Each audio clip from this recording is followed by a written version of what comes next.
Meu nome é Gus, ou Gus De Luca, e esse é o podcast Para Minhas Filhas, que eu fiz para contar algumas histórias da minha vida para as minhas duas filhas, Dorothy e Zlata. Quem tiver curiosidade também pode ouvir e é muito bem-vindo. Eu tô aqui com a minha colega Clarissa Passos, que é quem ouve as minhas histórias e comenta. E para esse segundo episódio, que eu chamo de meu primeiro emprego, porque foi o meu primeiro emprego, ele tá ligado ao primeiro episódio, onde eu falei da época que eu roubava livros. E só para contextualizar, quem talvez não tenha ouvido o primeiro episódio, quando eu tinha 13 anos eu roubei alguns livros de uma livraria e meu pai comprou os livros e me fez trabalhar, Falou que eu só teria os livros se eu pagasse ele, se eu trabalhasse e pagasse ele. Então, com 13 anos, eu olhei para minha mãe e falei, eu preciso de um emprego. E minha mãe trabalhava no Banco do Brasil, no centro. E naquela semana ela falou, comentei com um amigo meu, Dr. Álvaro, e que ele era advogado lá do banco, mas ele tinha um escritório também particular. E ela falou, olha, ele tá precisando de um office boy, por que você não vai lá conversar com ele? E aí eu fui lá, um adendo. O escritório do Dr. Álvaro ficava na Líbero Badaró, perto da estação São Bento. E eu, na minha infância inteira, eu sempre odiei o centro de São Paulo com todas as minhas forças. Porque meu pai gostava muito de passear lá, meu pai estudou na São Francisco, era um cara saudosista, então ele gostava de encebo de disco, de vinil, essas coisas. Ele levava a gente muitas vezes. E assim, eu tava lá na Vila Monumento, que era pertinho do Ipiranga, então era aquele bairro arborizado, com pouca gente, as ruas, etc e tal. Aí você chegava no centro de São Paulo, era aquele monte de gente andando pra cima e pra baixo, e tinha um monte de mendigo, tinha um monte de sujeira, e cheirava xixi, e eu tinha medo de me perder. Então assim, ir pro centro pra mim, quando eu era criança, era uma aflição, assim, era um pesadelo. Eu não gostava, odiava o centro de São Paulo. E eu lembro, às vezes, né, naquela época tinha um programa que era Vamos às Lojas Americanas, lá naquele pedaço da São Bento, à direita e tal, e aquilo era lotado. Então, eu não gostava. Mas, né, na época, com 13 anos, eu tinha um objetivo, e se aquela era a oferta de emprego que eu poderia ter, era naquela que eu ia. Então, eu fui até o escritório do Dr. Álvaro, era um desses prédios antigos, de elevador velho, na Líbero Badaró. Acho que era eu não sei se era o primeiro, segundo ou terceiro andar, era um prédio pequeno. E eu fui lá conversar com ele. E na época é isso. O nome do meu chefe é Álvaro Alves Noga. Hoje, eu fui pesquisar, minha mãe já tinha me falado, mas eu queria ter certeza. Ele é desembargador do Tribunal Regional do Trabalho da 2ª Região. Doutor Álvaro é poderoso. Mas na época ele estava lá, advogando com seu escritório. Eu cheguei, ele conversou comigo, já cheguei contratado, já era, né? Ele era amigo da sua mãe? Amigo da minha mãe. Tinha mais ou menos a mesma idade que ela, assim? A mesma idade. Acho que eles têm a mesma idade, sim. E aí eu cheguei, ele me mostrou o escritório, e ele dividiu o escritório com uma outra advogada que eu não me recordo o nome, que era uma senhora, ela era mais velha que ele, uns 10 anos mais velha que ele, mais ou menos. E eles tinham um assistente, eu não sei qual era a relação deles, que era o seu Cícero, que trabalhava lá também. Que eu acho que não era advogado, mas estava lá auxiliando, né? Ajudando o escritório a funcionar. E o seu Cícero era um velhinho. Eu tinha 13 anos. Pra mim, ele era muito velho. Talvez se o Cícero tivesse 70 anos. Na minha cabeça, ele tem 80, 90. Ele é muito velho. Mas talvez ele tivesse 70 anos. Ele lembra muito, e eu pequei de não pegar a imagem, um ator irlandês que chama David Kelly. Já morreu. Que fez A Fortuna de Ned. Sabe aquele senhor magro? Bem magrinho. Ele era bem magrinho, assim. Tinha aquela cabeça grande, calvo, assim. Cabelo grisalho, branco e tal. E o seu Cícero falava devagar. Ele era um cara muito calmo. Ele era bem... Né, explicava tudo. Então... No escritório, nós tínhamos uma sala que era dos advogados, do Dr. Álvaro e da sócia dele, né, que dividiu o escritório. E na antessala, tínhamos 3 mesas. O que seria uma mesa de uma secretária, que é onde ficava o telefone, mas não tinha uma secretária. E tinham 2 mesas, uma de frente para a outra. Uma era a mesa do seu Cícero e outra era a minha mesa. Que tinha um rádio, que eles falaram que eu podia ouvir, mas eu nunca liguei. Porque na época eu não ligava para música mesmo e para mim não fazia diferença. Então, nada. E aí, o combinado era, eu estudava de manhã, na escola, estava... 13 anos? Eu não sei. Sétima. Não lembro que ano eu tava com 13 anos. Mas eu estudava de manhã, eu ia pra casa, eu almoçava. Aí eu pegava o ônibus elétrico na Vila Monumento, que era até Praça da Sé. E aí eu descia lá perto do escritório da Líbero Badaró e ia trabalhar. Eu tinha a chave do escritório. Eu tinha chave? Eu tinha chave. Porque às vezes eu abria, não tinha ninguém. Então eu abria o escritório, dava uma arrumada. E geralmente o seu Cícero chegava logo na sequência, ou ele já estava lá. E ele me passava o corre do dia. E eu lembro que na época, quando eu tinha comentado com o Carlos, esse meu amigo, que eu ia trabalhar de office boy, ele falou, não, office boy pega mal, né? Não fala assim. Então ele me explicou que quando alguém perguntasse o que eu fazia, eu tinha que dizer que eu era perito em logística externa. Era essa a minha função. Perito em logística externa. Grandes amigos, Então, grandes né? amigos. Não à toa é seu amigo até hoje. Não à toa é meu amigo até hoje. E aí eu lembro, assim, quais eram os corres, né, naquela época, assim. Então, eu não sei porquê, o doutor Álvaro, ele tinha muita coisa que tinha que pagar no Banerj, que era o Banco do Estado do Rio de Janeiro, que tinha uma agência lá perto. Então, eu sempre estava indo no Banerj. Tanto que o segurança já me conhecia pela cara, então eu lembro de chegar, às vezes, o Banerj fechando 4 horas da tarde, e eu, pelo amor, preciso pagar a conta. E ele abria pra mim, tipo assim, ele quebrava aquele galho, sabe? Então, por conta da frequência. Que também vale um pouco de contexto para dizer que naquela época, obviamente, não existia internet. Celular. Muito menos banco por internet. Nada. Nem sequer phone banking existia Nada. nessa época. Nada. Você tinha que ir na agência. Você tinha que, como um antigo Inca...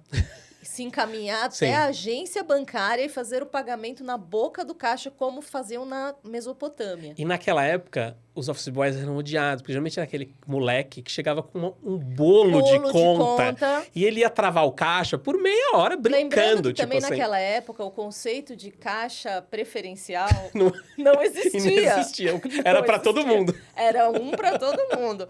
E uma coisa que era igual, né? Igual é hoje. 8 guichês, 2 caixas funcionando. Geralmente. A hora que o office boy chegava com um bolinho, assim, 2 dedos grosso de conta, todo mundo que tava atrás ia ter um caixa só, que é o caixa que sobrou, porque o office boy ia ficar lá pagando 40 minutos, né? Éramos nós.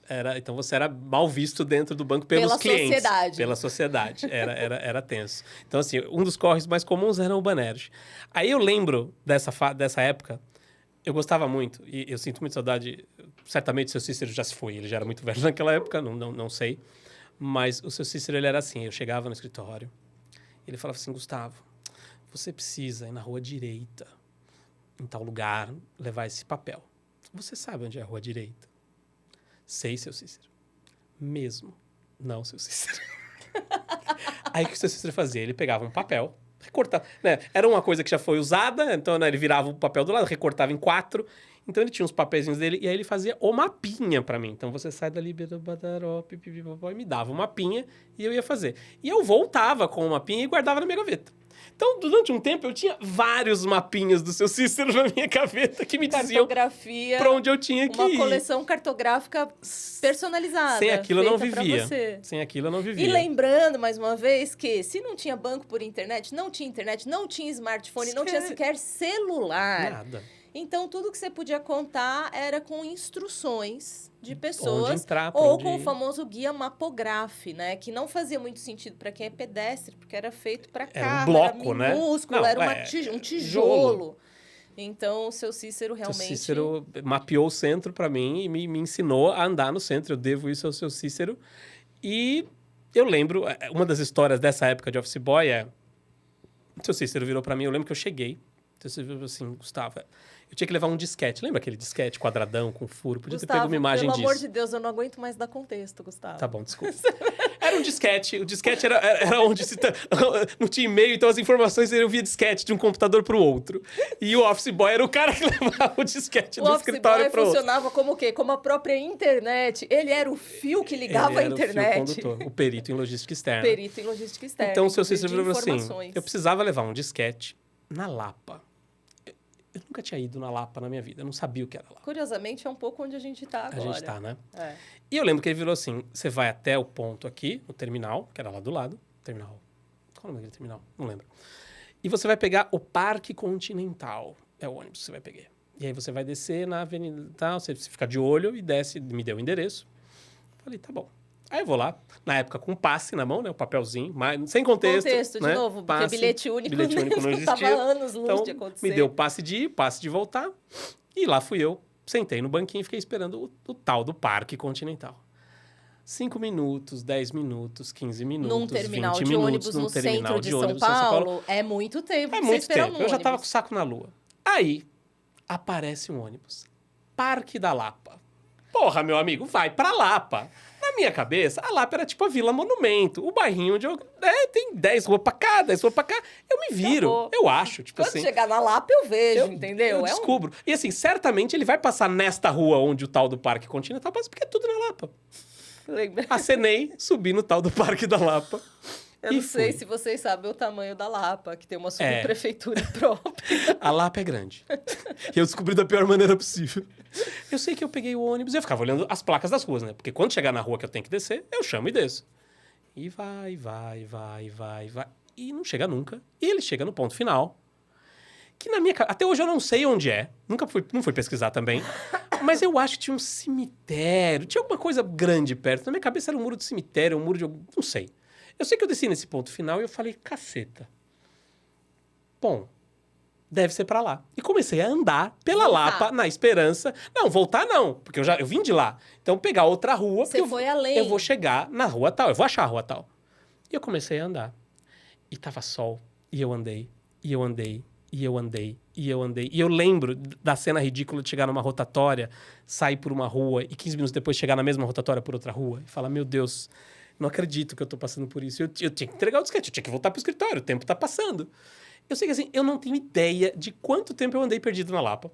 Até que eu achei um ponto de ônibus. Falei, mano, é aqui mesmo. Tipo assim, eu vou pegar o primeiro ônibus que for pro lado que eu tiver que ir e depois eu vejo o que eu faço. E eu era tímido. Eu tinha vergonha de perguntar pras pessoas, pra um estranho na rua, onde é a rua tal. Era bobagem minha, né? Mas era timidez minha da época. Eu lembro que eu peguei algum ônibus que passou naquele ponto, o primeiro que passou, e eu tô lá desesperado, coração batendo, não sabendo o que fazer, e o ônibus entra na tal da rua. Falei, milagre. Nossa Desci na rua, fui lá, peguei o disquete, aí o terceiro ônibus eu tive que pagar do meu bolso, né? Porque só tinha ido você e volta. Tinha gastado os 2 passes. Então foi o meu passe, né, escolar, que eu usei pra seguir. Aí voltei com o disquete e aí eu falava que eu nunca mais ia pisar na Lapa na minha vida. Cá estou. Mas foi um trauma grande a Lapa por conta dessa época. E nessa época, no fim do ano, eu lembro que foi Natal, eu tinha pedido para meus pais de Natal um relógio que fez sucesso na época, que chamava Soviet by Cosmos.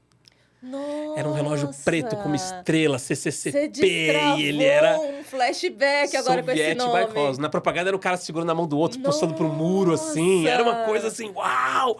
E eu lembro, 13 anos, eu falei, nossa, eu quero um desse. Era um cebolão, era um relojão, tal, assim, Soviet by Cosmos. E eu ganhei de Natal. E qual que era a minha rotina? Eu ia pra escola com o relógio, claro, né? Naturalmente. Voltava da escola com o relógio, pegava o ônibus. Aí, em casa, como tinha muito trombadinha, você pode ser centro de São Paulo, era centro de São Paulo, eu tirava o relógio e deixava em casa. Ou, se eu chegava no escritório de relógio, eu guardava na minha gaveta. E na hora de ir embora, eu pegava o relógio de novo. Mas, geralmente, eu deixava ele em casa. Nesse dia, pressa, almoço, corre, escritório, blá, blá, blá, fui com o relógio. E eu lembro que eu cheguei e o seu Cícero já me pegou na porta do escritório e falou assim, Gustavo, eu preciso levar isso, tal lugar, blá, blá, blá, blá, blá. Você não eu tinha que ir pra Praça da República. E eu não tirei o relógio. Estou indo em direção à Praça da República. A pé, naturalmente, porque tudo você tá a ali pé. tudo perto. E aí colam 2 caras em mim, um de cada lado. Eles me prensam que nem um sanduíche, assim, pup. E eu sempre fui baixo, os caras eram muito mais altos do que eu. Eles me prensaram e falaram, e aí, boy, onde você vai? E eu tive só o discernimento naquela hora de... Eu vi uma banca de jornal, eu apressei o passo e entrei na banca de jornal, que tava muito perto. Uhum. E eu entrei na banca de jornal, coração disparado. Eu nunca tinha sido assaltado na minha vida. Eu sabia que tinha, era perigoso, tal, o centro, mas nunca tinha acontecido nada. E eu não lembro se eu tinha que ir ao Banerje em algum momento na sequência, claro, ou se eu tinha voltado do Banerje, mas eu tinha dinheiro no meu bolso de trás da calça, eu lembro. Dinheiro do escritório. E eu gelei. Aí eu lembro, não sei quanto tempo fiquei naquela banca de jornal. 5 minutos, né? E eu ficava na banca e ficava olhando pra fora. Cadê os caras? Cadê os caras? E eu não vi os caras. Eu falei, bom, eles devem ter ido embora, eu tenho que trabalhar, a vida segue. Pisei pra fora, dei, sei lá, 5 passos, os 2 em mim de novo, e agora me seguraram na parede, assim. Aí não teve isso, aí eu não tive como fugir. Passa o relógio. Nossa, aí eu dei o relógio, tremia, né? Mas dei com aquela dor no coração, dei o relógio. Tem dinheiro. Falei, não tenho nada. E eu lembro que acho que eu tinha saído do Banerje porque eu tinha, num dos bolsos eu tinha os boletos pagos, era o troco. E eu tirei os boletos, falei, não, acabei de sair do banco. Aí um deve ter olhado alguma coisa, não, vaza. Puf, eles se dispersaram. E eu assim... Tremendo. Tremia.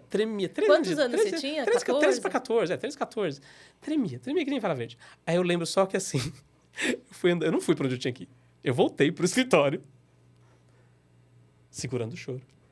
Eu lembro que eu cheguei no escritório, o seu Cícero estava sentado, eu só virei e falei assim, seu Cícero, eu fui assaltado, eu pus o dinheiro, pus os recibos, tô indo pra minha casa. E eu fui pra minha casa, eu não dei tempo deles falarem comigo, nada, tipo assim. Eu lembro que eu fui pra minha casa assim, eu não piscava, tipo assim, eu tava assim, né, em choque. Em estado de choque. E eu lembro que eu cheguei, quando eu deitei na minha cama, eu chorava. eu chorava que eu tinha sido assaltado, que tinha levado meu relógio, que tinha sido... Né? Chorava. Dia seguinte, voltei pro escritório, né? A vida segue, né? E eu lembro que eu cheguei no escritório, estava trabalhando, aí o Dr. Álvaro chegou em algum momento, me chamou na sala dele e falou, Gustavo... Aí ele foi lá e ele comprou, não um Soviet by Cosmos, que era um relógio muito caro, mas ele comprou pra mim um daqueles relógios que também era comum na época, que você tinha a bolinha no relógio, aí ele tinha umas 4 pulseiras de cores diferentes, assim, de plástico. Sei. Ele comprou um estojinho desse pra mim. Aí eu agradeci, fiquei muito feliz e tal, e peguei o relógio, agradeci, mas é isso. Ele tentou te nunca compensar. Mais me compensar, nunca mais vi o Soviet by Cosmos. E verdade seja dita, na outra história lá, a história anterior do episódio 1, que eu roubava livros, eu falei que eu juntei o dinheiro, né? Por que eu juntei o dinheiro? Digamos, eu não sei, não consigo trazer para valores de hoje o quanto ele... Mas digamos que ele virou e falou assim que ele ia me pagar R$100 por mês de office boy. Quando terminou o primeiro mês, ele já me deu tipo R$120 de salário. Quando terminou o segundo mês, ele me deu R$150 de salário. E cada mês ele me dava um pouquinho a mais. Então, assim, nesses 6, 8 meses que eu fiquei lá, era muito dinheiro para alguém que tinha 13, 14 anos. E lembrando que também você não tinha conta, né? Não tinha conta para pagar, não tinha nada. Você se locomovia com passe escolar, com o que eles te davam. Então, o Dr. Álvaro, um amor de pessoa. E assim, nossa... Né, devo muito a ele também dessa época. E aí eu lembro que... Mas o assalto foi um ponto-chave de virada dessa época de office boy, porque aí eu tive que virar meio malaco. Falei, cara, eu não quero passar por isso de novo. Então, assim, eu preciso ver eles antes. Porque eu vou continuar indo no Banerj, eu vou continuar fazendo... Não vou deixar de fazer o corre, né? Eu preciso do trabalho, precisava, né? Então, é isso. Então, assim, eu aprendi a andar... Como eu falo, aprendi a andar no centro. Então, eu andava ligado, ficava olhando no reflexo no carro, do vidro do carro se tinha alguém atrás de mim mesmo ou não, etc e tal. E eu lembro, a gente citou a FEBEM na história passada também. Uhum. Eu lembro que naquela época teve um dia que teve uma fuga na FEBEM. Aquelas coisas que saem no Jornal do Meio-Dia, sabe? Uhum. Fuga na FEBEM, tantos menores escaparam. Tarará. E minha avó ligou em casa desesperada. Você não vai trabalhar hoje, né? Teve fuga na FEBEM. Tarará, tarará. Aí eu olhei e falei assim... E um dos... Eu não sei, nunca soube se isso era verdade ou não, mas uma das pechas, uma das lendas da FEBEM que tinha, é que você entrava na FEBEM e eles raspavam tua cabeça. É verdade, tinha mesmo. Então eu olhei e falei, Saí de casa depois do almoço e antes de ir pro trabalho, passei no barbeiro do bairro e falei, raspa minha cabeça. Então eu raspei a cabeça. Então eu era o cara... Pra eu parecer o cara da FEBEM que saiu, tipo assim. E eles terem medo de mim. E não você ter medo deles. E a cena mais engraçada é, pelo menos umas 2, 3 vezes, eu andava rápido, eu tava com pressa. Gente correu de mim. Porque eu tô correndo e alguém... Com a cabeça raspada. Com a cabeça raspada. Moleque Centro, né? Moleque, sei lá o quê. Umas 2, 3 vezes eu vi gente meio se assustando comigo e apertando passo, atravessando a rua. Sabe? Eu falei, olha, funcionou. Tipo assim. Deu certo o lance da FEBEM. Mas... Sua vida é muito boa, Gustavo. Mas foi isso. Essa história é mais curta. Ela acaba aí, assim. O que aconteceu é isso. O Dr. Álvaro virou juiz. E aí, como ele era o meu elo de ligação com o escritório, apesar, eu não sei se a sócia dele e o seu Cícero continuaram lá, mas pra mim tinha dado. Eu já tinha comprado os livros, né? Que eu tinha roubado, que foi o meu objetivo primordial. E é isso. Tinha juntado o dinheirinho. Pra mim, deu, assim. E é isso. Hoje eu olho e falo, poxa, que legal. A Dorothy, minha filha mais velha, que hoje tem 5 anos, me perguntou recentemente, mas onde você trabalhou? Ela estava interessada em trabalho. E aí eu comentei brevemente que eu tinha sido office boy, mas o que é um office boy? Eu falei, o cara que leva de um escritório para o outro e dá uma... Então, quem sabe daqui a alguns muitos anos ela ouça essa história e entenda o que foi o office boy, o que foi o meu primeiro emprego. Entenda melhor. E legal, porque foi um trabalho que te deu coisas, né? Deu.